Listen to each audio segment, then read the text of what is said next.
தமிழ் தேசிய மறுமலர்ச்சி கட்சி நிறுவன தலைவர் ஆடலூர் ராமமூர்த்தி. வருகின்ற சட்டமன்ற தேர்தல் 2026 சின்னமாக கட்சி ஆரம்பிக்கிறதா தெரிவித்த தகவலின் அடிப்படையில் வருகின்ற சட்டமன்ற தேர்தலில் நாங்கள்லாம் இணைஞ்சு பயணம் பண்ணுவோங்கிறத அன்போடு தெரிவித்துக் கொள்கிறோம். நிச்சயமாக நல்ல ஒரு அருமையான ஒரு முன்னேற்ற பாதையில் சென்றுட்டு இருக்கு.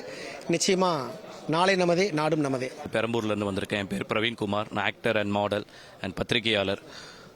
இன்னைக்கு புரட்சி தாய் சின்னம்மாவை சந்திக்கிறதுக்காக வந்த ஒரு விழாவுக்கு அழைப்பு இதழ் விழுக்கிறதுக்காக உண்மையாகவே ரொம்ப சந்தோஷமாக இருக்குது. ஒரு சாமானிய தொண்டனால கூட ஒரு தலைமை பகுதியில் இருக்கக்கூடிய அம்மாவை சந்திக்க முடியும் பொழுது உண்மையாகவே ரொம்ப சந்தோஷமாக இருக்குது. ஒரு தாய்க்கு தான் தன்னுடைய குழந்தைகள் என்னென்ன விஷயங்கள் தேவை என்றது தெரியும். புரட்சி தலைவி அம்மாவுடைய ஆத்மா இங்கே இடத்துல தான் இருக்குது. அதை பார்க்கும்போதே எங்களுக்கு புரியுது. அதே மாதிரி ஒரு பெரிய ஒரு ஆளுமை எங்கள் எல்லாரையும் மீண்டும் எப்படி எங்கள் அம்மா வழி நடத்தினாங்களோ அதே மாதிரி சின்னம்மா எங்களெல்லாம் வழி நடத்தணும். கூட பார்த்தீங்கன்னா உத்தம் சந்த் கட்டாரியா அவர்கள் இங்கே வருகை தந்திருக்காரு. ஜெயின் சொசைட்டியோட தலைவராக இருக்கார். ஜெயின் சொசைட்டியோடைய ஆதரவும் நம்ம புரட்சி தாய் சின்னம்மாவுக்கு தான் இருக்குது. வரக்கூடிய தேர்தலில் புரட்சி தாய் சின்னம்மா நம்ம எல்லாருக்கும் நல்ல விஷயங்கள்லாம் பண்ணணுன்றதை நாங்கள் எதிர்பார்த்துட்டு இருக்கோம். எங்களோட வாழ்த்துக்களும் எங்களோட ஆதரவும் எப்பவுமே புரட்சி தாய் சின்னம்மாவுக்கு தான்.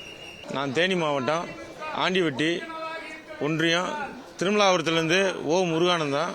அவர் என்ன நோக்கத்துக்காக அம்மா மக்கள் முன்னேற்ற கழகத்தை கட்சி தொடங்கினாரோ அதுக்கு எதிர்முனையாக துரோகத்தை வேறெடுக்கணும்னு சொன்ன அண்ணன் டிடிவி அண்ணன் துரோகத்தோட விளிம்பில் உட்காந்து கொண்டு துரோகத்தினுடைய பாதையில் எங்களுடைய பயணம் பண்ணுறதுக்கு நாங்கள் தயார் இல்லை.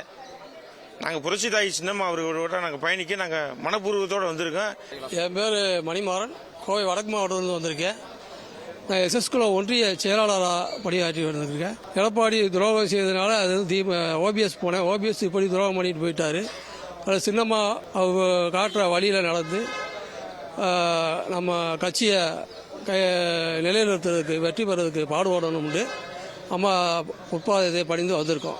திமுக ஆட்சி வராமல் இருக்கணும்னா சின்னம்மா அவர்கள் வெற்றி பெற்று முதலமைச்சர் அமர்ந்தாதான் அனைவருக்கும் இது ஒரு நல்ல ஒரு எதிர்காலமாக இருக்கும். அம்மா முதலமைச்சர் எங்களை காக்கணும், இந்த இயக்கத்தையும் காக்கணும்.